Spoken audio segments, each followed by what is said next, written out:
comentando, eh, hemos hecho este estudio sobre el nivel de conocimiento de odontólogos de la ciudad de Tarija, sí, nos hemos enfocado solo en la ciudad de Tarija, sobre la atención de pacientes con diabetes.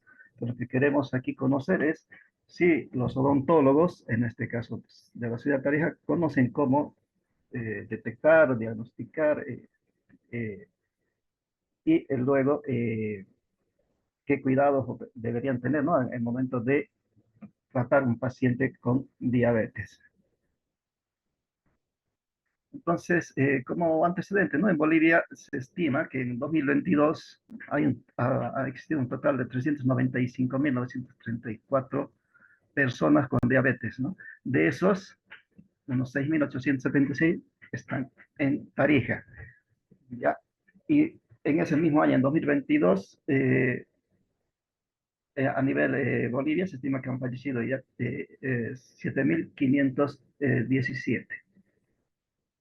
Bien, vamos viendo cómo hemos hecho este estudio. Hemos visto primero lo que es el conocimiento, luego un poquito analizar la diabetes, la metodología, de cómo se ha hecho la investigación y finalmente nuestras conclusiones y recomendaciones. ¿Qué es el conocimiento o qué es la evaluación? Es señalar el valor de una cosa, o lo que es lo mismo es emitir un juicio de valor. O sea, aquí vamos a ponderar o enjuiciar algo, pero no con criterios subjetivos nada más, no sé uno qué piensa o qué cree, sino que aquí vamos a ver estas valoraciones apoyadas en datos, ¿no? En información pertinente. Por otro lado, vamos a ir viendo conceptos, ¿no? De qué es la diabetes. La diabetes mellitus es una enfermedad metabólica crónica caracterizada por elevados niveles de glucosa en sangre.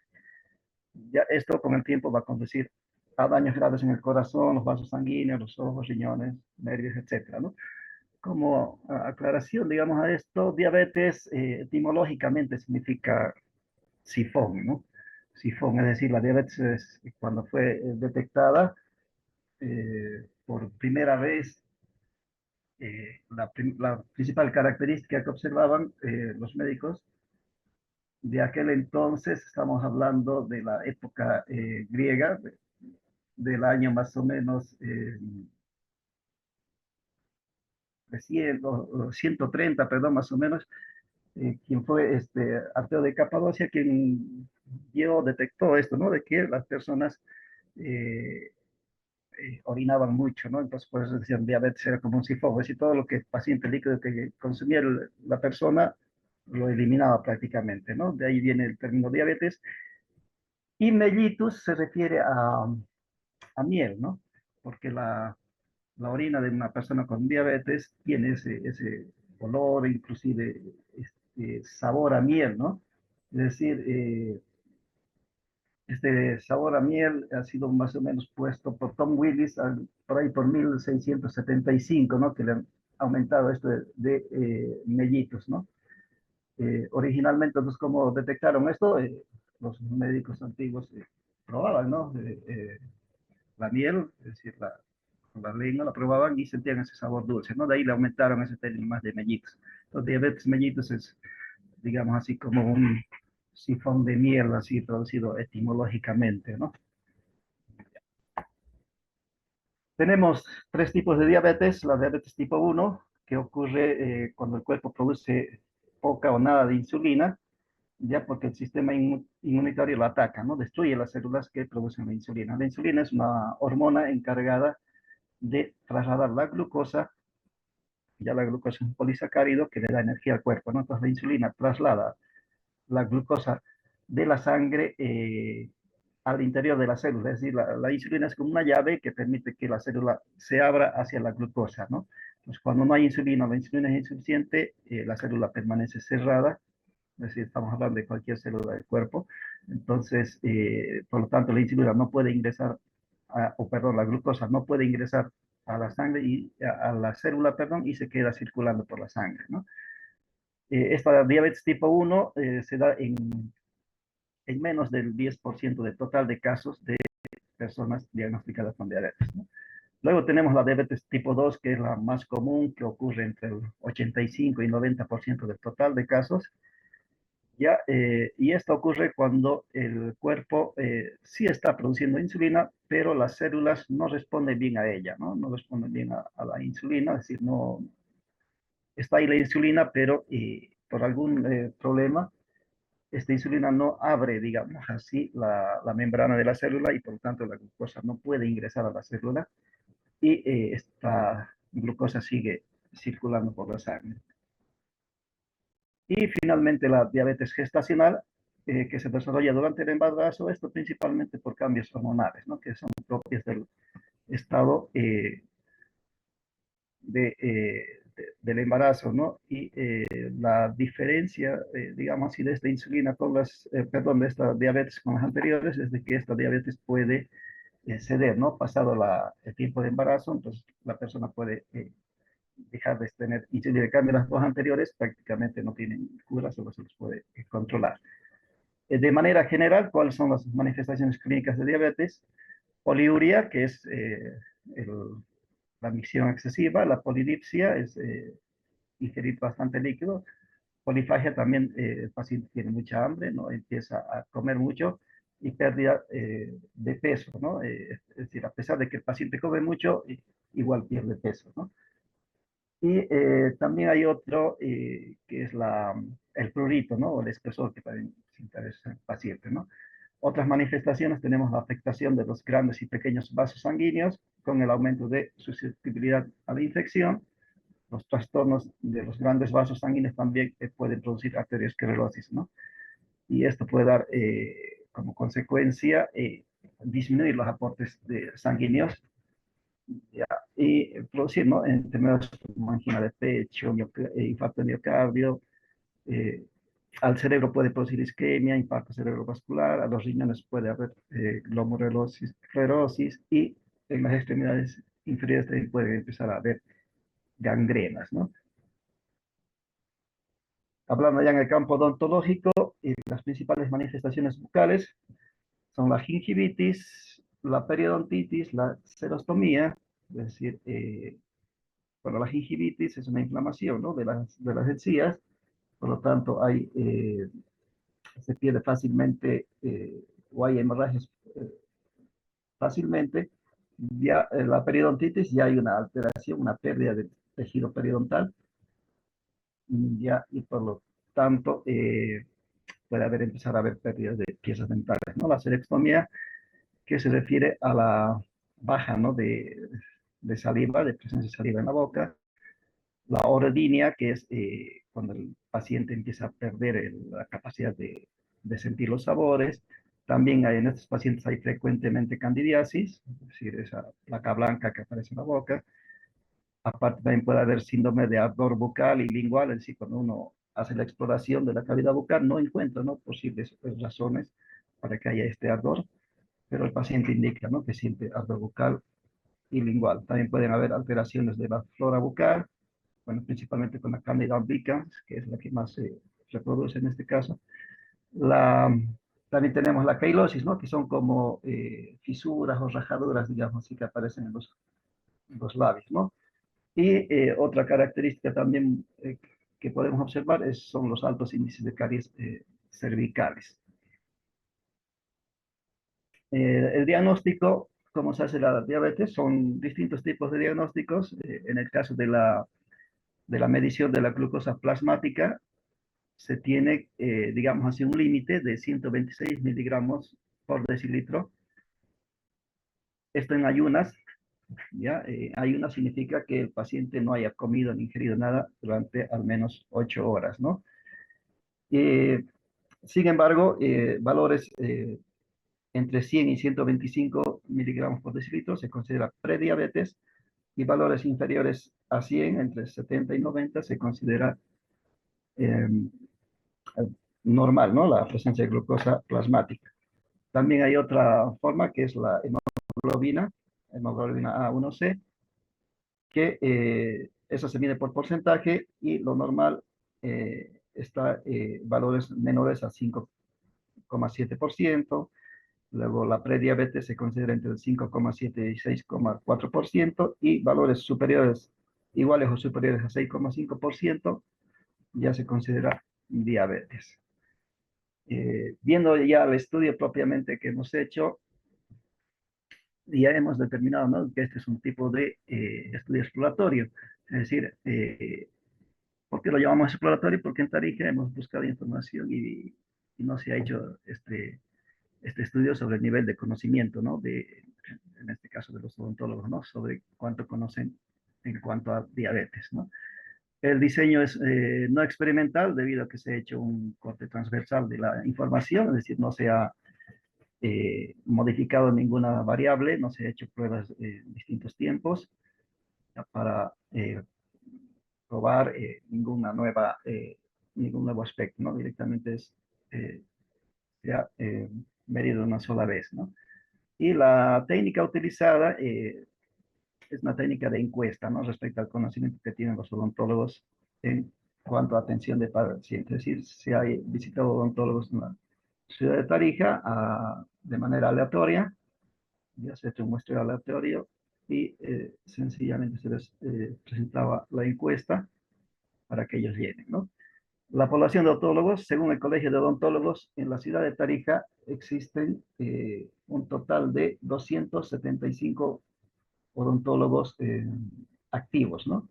Es decir, que están en el ejercicio pleno de sus funciones, ¿no?, de su profesión. Luego, en base a esto, en base a una muestra es decir, a una fórmula, ¿no?, de cálculo de muestra cuantitativa, se ha determinado que bueno, aquí previamente hemos determinado, ¿no?, un valor de confianza o un nivel de confianza del 90%, un error máximo permitido del 10%. Eso hemos puesto nosotros como objetivo de estudio.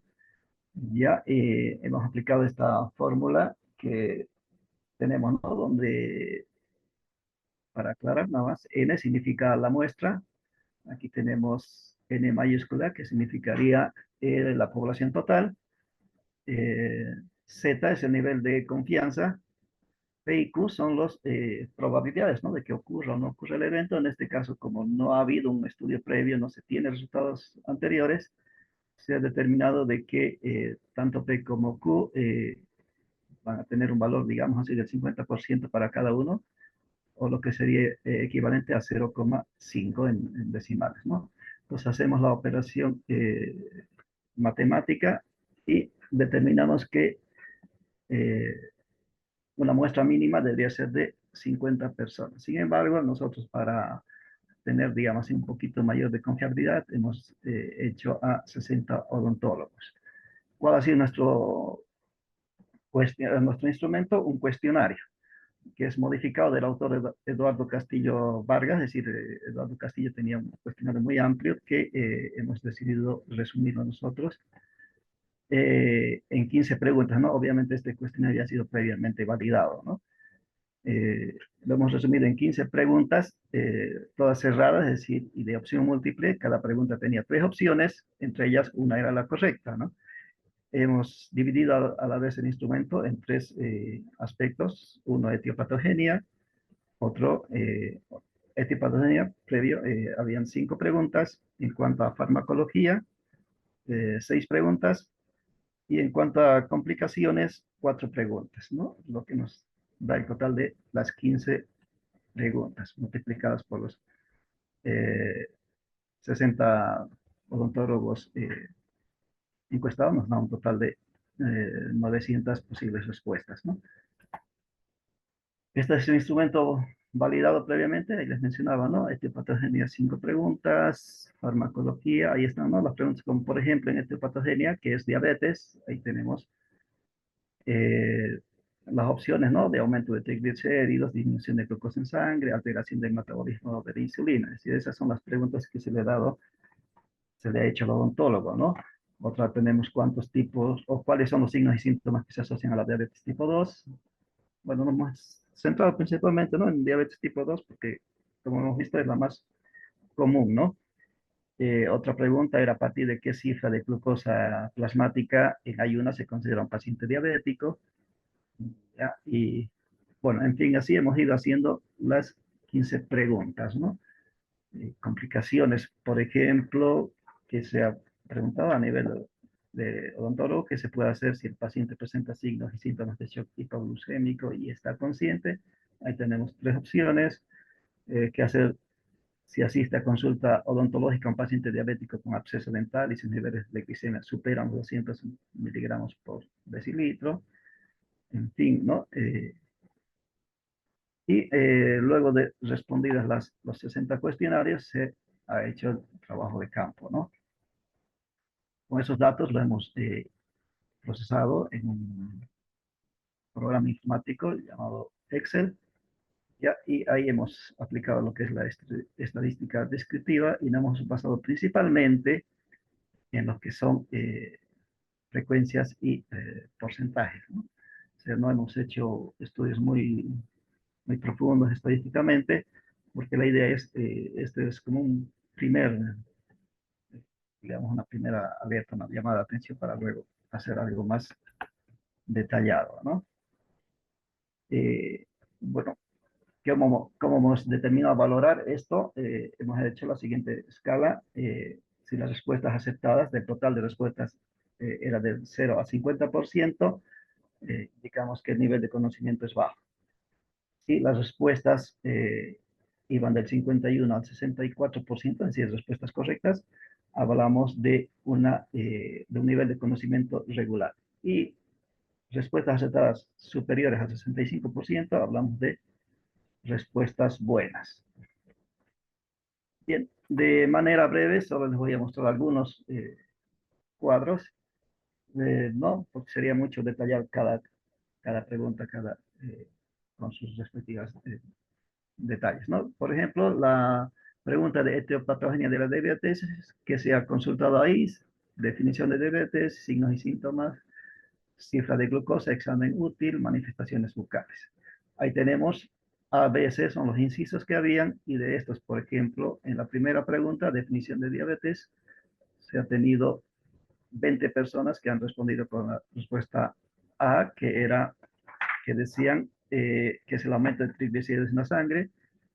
14 odontólogos, perdón, han respondido que era la opción B, que se refería a disminución de glucosa en sangre, y 26 han respondido que era la opción C, es decir, alteración del metabolismo de la insulina, que era la respuesta correcta, ¿no? Como ven, si sumamos ahí los 3, 20, 14, 34 más 26, son los 60 encuestas que se han hecho. En el caso de signos y síntomas, por ejemplo, se ha preguntado cuáles son los signos y síntomas, y la opción A, que decía fiebre, tos, sudoración nocturna, pérdida de peso, etcétera, han respondido 3 personas. La opción B, que tenían la opción de poliuria, polidipsia, polifagia, pérdida de peso, etcétera, han respondido 50 personas, y 7 han dado la opción C, que era astenia de posición frecuente, nódulos tiroideos, en fin, ¿no? En cuanto a la cifra de glucosa, es decir, aparte de cuánto se considera a una persona diabética según la glucosa plasmática, ya, 13 odontólogos han respondido a la opción A, que era igual o menor a 110 miligramos por decilitro. 26 odontólogos han respondido que era de 126 miligramos por decilitro, y 21 odontólogos han respondido que era igual o superior a 140 miligramos por decilitro. Esto tiene un total de 26 respuestas correctas y 34 incorrectas. En cuanto a cuál es el tipo de examen más útil para hacer el diagnóstico de diabetes, 15 personas han dado la opción A, que decía la hemoglobina glicolizada. Ya. 29 personas la opción B, glucosa en ayunas, y 16 odontólogos la opción C, que decía pruebas de tolerancia a la glucosa. Aquí tenemos entonces 15 han respondido de manera correcta y 45 de manera incorrecta. En cuanto a las manifestaciones bucales, teníamos la opción A, que era xerostomía, reacciones liquenoides, hiperplasia gingival y en fin, algunas otras cosas más que hemos puesto. Han respondido 14. La opción B, han respondido 17, que se refería a glositis, atrofia de papilas, sangrado gingival, mucosas pálidas, en fin. Y 29 han dado la respuesta correcta, que indicaba gingivitis, enfermedad periodontal, candidiasis, sexostomía, en fin, lo que hemos ido mencionando. De este total, entonces, haciendo números, se tiene que el 49% han sido respuestas correctas y el 51% respuestas incorrectas, dándonos un nivel de conocimiento bajo, ¿no? En cuanto al segundo aspecto, que era relacionado a la farmacología, tenemos el motivo de la profilaxis, se refiere a que si es necesario no utilizar profilaxis antibiótica en pacientes con diabetes tipo 2.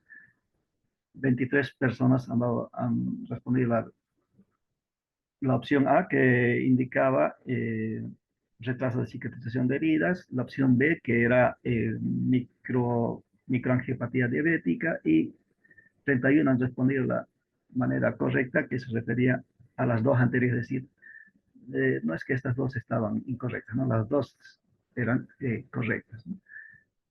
En cuanto a la pregunta 7, ya, ¿qué medicamento es el que no, no aumentan la glucemia en sangre? Entonces, 22 han respondido como sulfonylurea, corticosteroide han dado 30, perdón, 21, y 17 el salbutamol, ¿no? De ahí teniendo 22 respuestas correctas. En cuanto a la pregunta 8, ¿qué hacer o qué grupo farmacológico podemos utilizar en terapia prolongada puede producir una crisis hipoglucémica? 32 han respondido, oh, perdón, 13 han respondido la pregunta a la opción A, que era maclovio. 34, la respuesta correcta, que era AINES, y 13 han dado la respuesta incorrecta, que era penicilina, ¿no? Teniendo ahí un total de 34 respuestas correctas sobre 26 incorrectas. En cuanto a los medicamentos utilizados en el tratamiento de diabetes, eh, tenemos, ¿no?, 32 que han respondido de manera correcta, 14 han dado la opción B, que era inhibidores de transcriptasa, en fin, y 14 de manera C, que se refería a bloqueadores, ¿no?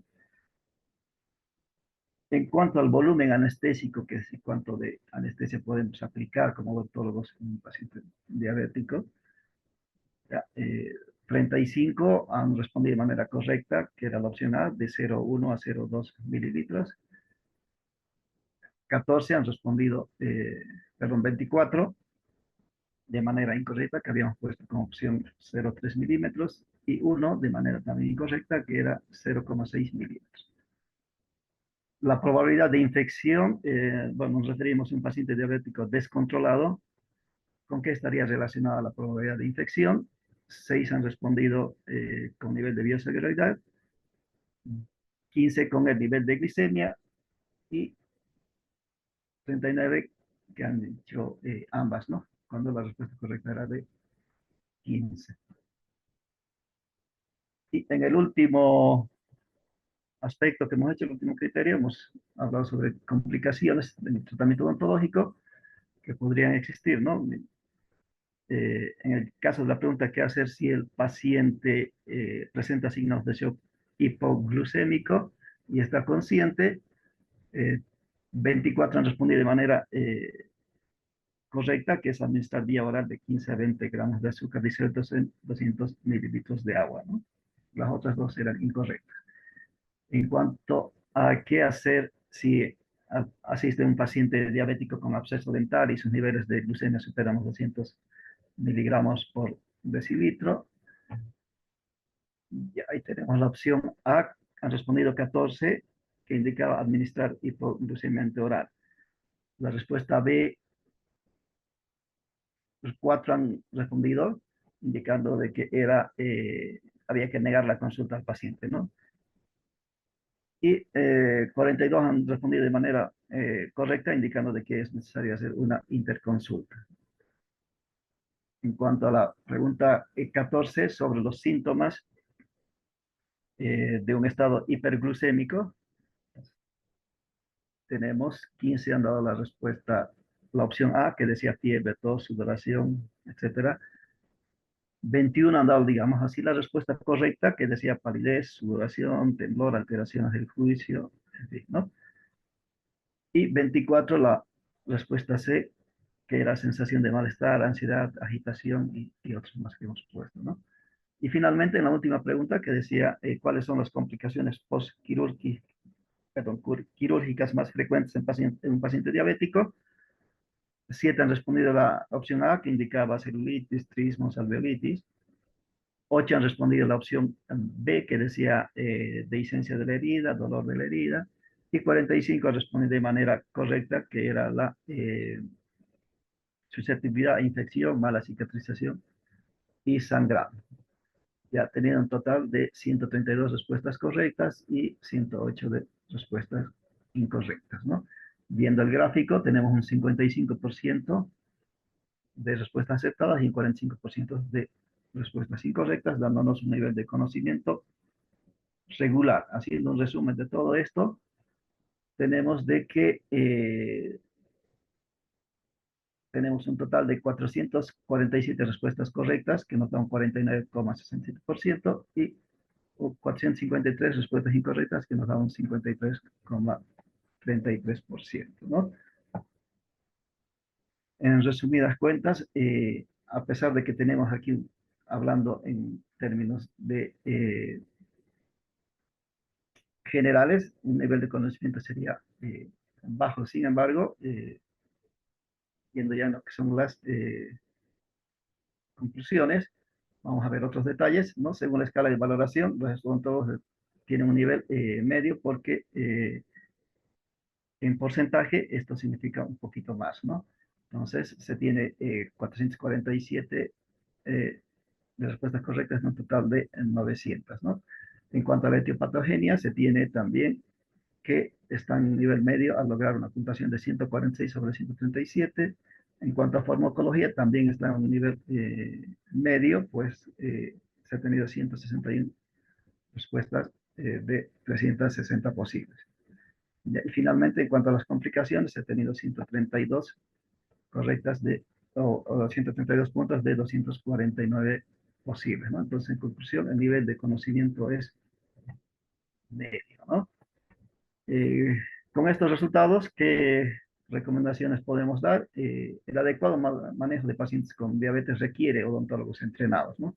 Es decir, esto lamentablemente nos da a entender de que estos resultados de que los odontólogos, al menos en Tarija, tal vez situaciones similares ocurran también en el resto del país, los odontólogos no están suficientemente o idealmente, ¿no? Entrenados para atender pacientes con diabetes, ¿no? Y este entrenamiento, esta capacitación tiene que comenzar ya en la formación universitaria, ¿no? En la formación de pregrado. Ya, el odontólogo también debe preocuparse más por su rol que puede desempeñar en el reconocimiento de signos y síntomas primarios de la diabetes, ¿no? A veces viene un paciente, ¿qué es lo que hacemos? Preguntamos cuál es la molestia, qué es lo que quiere, atendemos sencillamente eso, se cobra y despachamos al paciente, ¿no? Y a veces no nos preocupamos por analizar, ver signos y síntomas de otras patologías que podría tener el paciente, ¿no? Y peor a veces, aún algunos nos animamos a solicitar exámenes, ¿no? De sangre.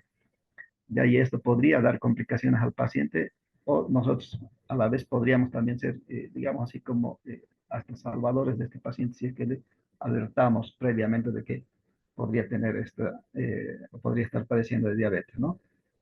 También es necesario nomás que nos preocupemos de conocer la correcta interpretación de los exámenes de laboratorio, ya sobre todo en caso de pacientes con diabetes, ¿no?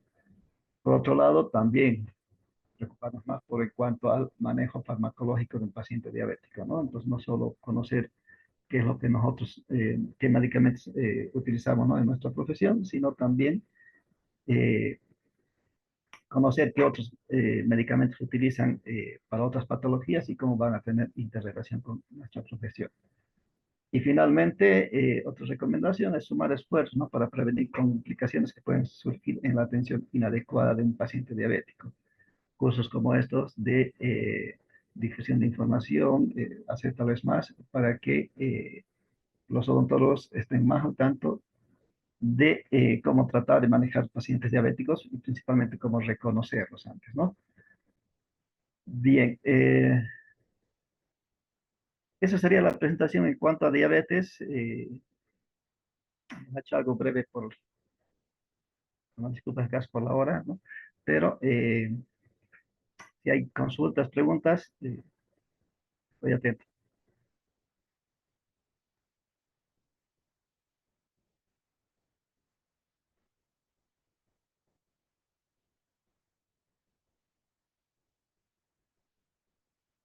Bueno, mientras van pensando tal vez algunas preguntas, como ha mencionado, ¿no? Uno de mis otros aspectos de a lo que me dedico es al periodismo.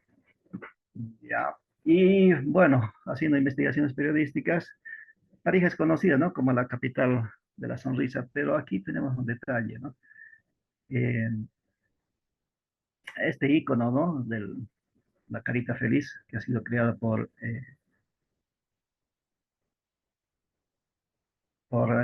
Herbie Ball, perdón, en 1963, que se ha hecho luego famosa, que hoy todos estos reconocemos. Supuestamente es a partir de 1963 que se ha creado, ¿no? Que existe la carita feliz. Sin embargo, por eso lo puse que Tarija, capital ancestral de la sonrisa, haciendo investigaciones en Tarija, se encuentran petroglifos. Hay en Tarija 130 lugares con petroglifos. De esos 130, 100. En 100 se pueden ver estas caritas sonrientes, ¿no? Si ustedes fijan aquí, un círculo, los ojos, un poco la nariz y la carita sonriente. Aquí tenemos un menhir, también encontrado en el departamento de Tarija, los ojos, la nariz y la carita feliz o la carita sonriente, ¿no? ¿Por qué llama la atención esto? Los investigadores en Tarija, al menos Carlos Metzfeischel y Lilo Metzfeischel, han estudiado y les ha llamado la atención, ¿no? De encontrar caritas felices o rostros sonrientes, cosa que no hay en otros lugares. Han investigado, han hecho consultas por internet, han consultado en otros países y han hallado otros, sí, pero no son tan marcadas, ¿no? Digamos, un semicírculo muy bien pequeño que lo consideran caras felices, ¿no? Rostros sonrientes. En Tarija es donde se encuentra así bien marcado, bien clarito, las caritas felices. Bueno, ese detallito quería darles a conocer, ¿no? Por si alguna vez visitan Tarija, van a encontrar estas caras felices. Por eso nos llamamos la capital de la sonrisa. Bien, gracias. Estoy atento a sus preguntas.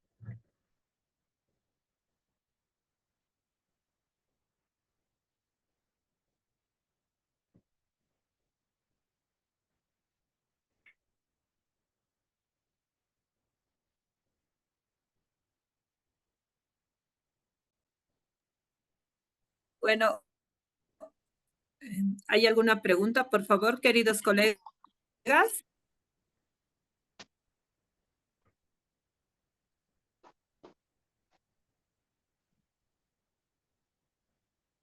En el chat creo que hay doctorita Cristina. Lo voy a ver enseguida.